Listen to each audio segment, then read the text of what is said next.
Hello again, Rebecca here. Welcome back to my channel and welcome back to another Brutus Monroe design team layout.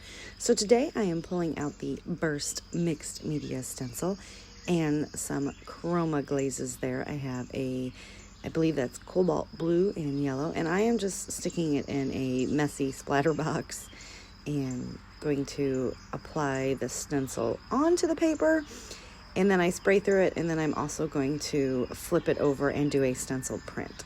So you'll see right here as I pull it up, and I cut out the drying time. So we're going to do it again. We're going to spray this yellow directly through the stencil. And then since there was so much mixed media left on it and I didn't want to waste my Chroma mist, I go ahead and just flip it over again and I do a stencil print. I do allow those to dry. The blue is completely dry now. And I'm going to take just a circle die, and I'm going to cut these circles out so I can create a very cool background on my layout using these fun stencil impressions and prints. Now I did gesso my paper beforehand just so that the spray wouldn't soak right through right away.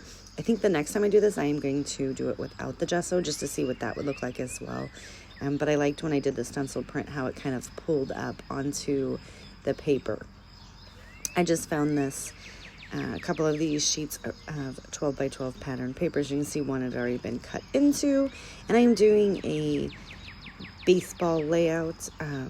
It's my son when he was little, and it was the championship game. So I pulled out a whole bunch of embellishments that will go along with that, along with this blue pattern paper that is from my stash and this baseball. Now the Chroma mist, I do want to talk about those because I am like super duper 100% in love with these things. They are true to color. Like most ink sprays, they dry a lot lighter than the color that is that you're, when it's first on, it's like super dark.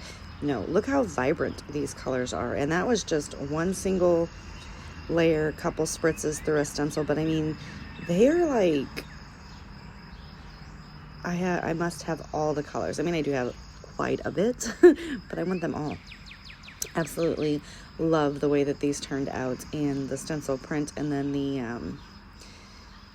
impression that I sprayed through. And this is the picture. I'm going to trim that down. So I did take my circles. I cut one of each color in half because I knew it wasn't going to spread it wasn't going to be enough to span the entire page.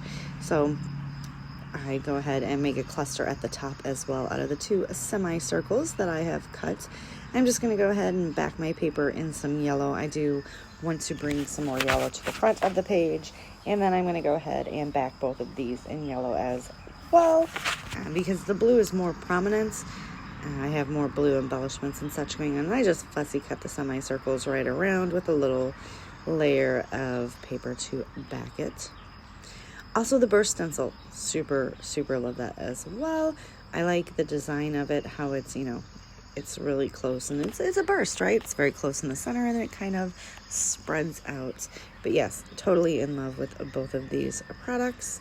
I do decide I'm kind of flipping it around, and I want to go ahead and put a semicircle at the top of the photo. And I'm going to use my Brutus Monroe foam tape here, and I'm going to go ahead and pop the photo up as well. And you guys know, love my just threw that aside, didn't I? I love my Brutus Monroe foam tape. It is like super dimensional, super sticky. I have to use my pin blade to go ahead and get the backing paper to release. I'm just going to go ahead and do that and get it stuck down. Now you do see all the embellishments to the side. I'm going to go ahead and arrange a few clusters, but this is kind of a backwards owl. I've been working with the L design so much lately that I ended up doing a backwards L design, and absolutely love it. I like the way that the line of mixed media circles there they don't overpower the page, but they really do add to the page, if that makes sense. Like the picture, obviously you always want to be the star of the show, but those are definitely giving the page some life and really making it pop. And I have no layout like this that I've ever created, so I'm super excited, and you will be seeing stuff like this again. I'm just going to take this little project life card because I do like the saying on it, which is "for the record," and there's a record on it, obviously, but I'm just going to get that stuck in there, and I'm going to stick that right underneath the picture. I did use one of those branding strips and just run it down the side. I felt like it needed a little bit of a finish. I'm trying to figure out some place to put this, and I'm going to settle right here on that blue burst. And then I'm going to build a cluster up right around that entire area, and for the most part, I'm going to cover the record up. I have a lot of chipboard and some stickers. Just going to pull in some of these stickers. I've tried to get all the sports themed or baseball themed. And I absolutely love that little sail, that little snips, and you know that what little boys are made of. So I do just add a little extra adhesive onto all of my chipboards just to make sure that it sticks and stays on the page. And if I am putting anything on top of the mixed media, because it has gesso, not so much the Chroma mist, but the gesso, stuff just does not want to stick to gesso. And with the gesso, the Chroma mists are way more true to color, if that makes sense. You know, because it didn't soak into the paper fibers. It sat on top and dried on top of the gesso.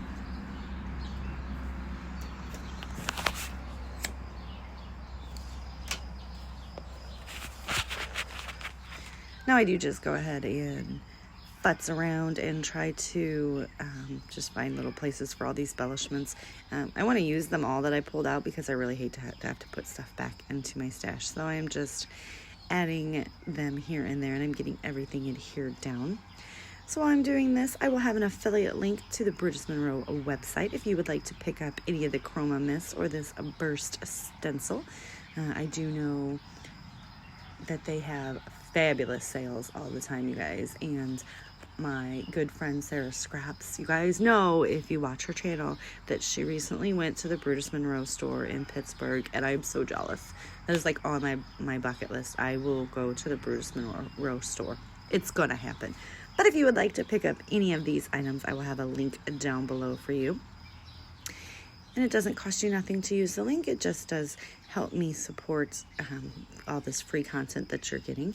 But also, Brutus Monroe products, you guys, I'm in love with them. You know that. Like, I just can't even, there's not one that when I see it, I'm like, I must have it all.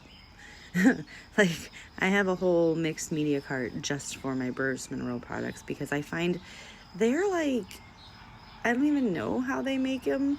They do make them on site at their store, but they are fabulous in every single way. So I am just putting on my title there, which is just some random baseball letter stickers that I had in my stash, and it says the win because they did win the championship game. But that is pretty much gonna do it for my layout. I am gonna come in one more time because you guys know I'm like addicted to sketchy lines. I felt like this page had a lot of mixed media and things going on, so I did want to contain it just a smidge, and I just do that by taking a, black pen, any old black pen, and doing the sketchy outlines out along the border. But that is pretty much going to do it for my layout, so don't forget to check out the Brutus Monroe website. They also have a Facebook group, and I will see you guys tomorrow with another layout. Bye.